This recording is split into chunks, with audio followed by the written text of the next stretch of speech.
Yun, mga matik, meron ako papakita sa inyo. Nakaranas na ba kayo na ganito, mga matik?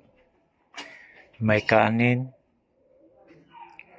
may kape, mga matik. Siyempre, pagka tinatanghali ka na ng bangon, hindi ka na makapunta sa tindahan, mga matik.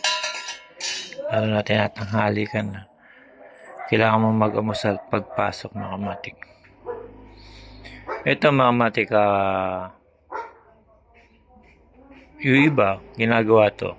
Nung bata kasi kami, mga matik, nakasanayan namin na pagkaalanganin, ganito ginagawa namin. Ito, mga matik. Ito, may kape ako. Ibubuhos ko lang dito. Ayan. Ano yung mga matik, napakasarap na ito. Ayan. Kanin na may kape. Yung iba, naagawa na nila. Pagkaalanganin ka sa oras, mga matik, papasok ka na.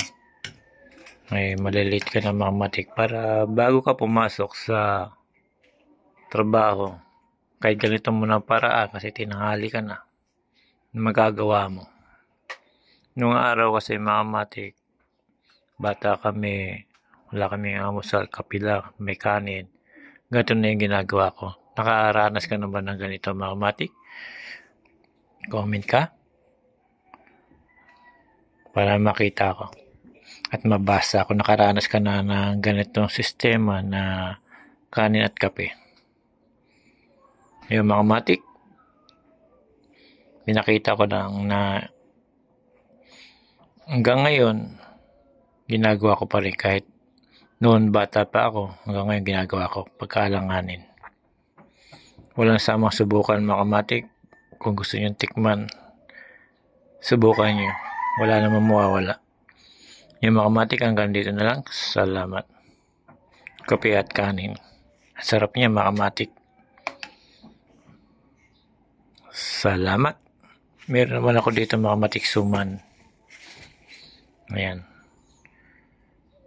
Pero gusto ko tong kape at kanin. Ngayon, mga matik, pinakita ko lang noong araw na kami mga bata pa ganito na yung ginagawa namin. Hanggang ngayon, ginagawa ko pa rin. Pagkaalanganin. Salamat again.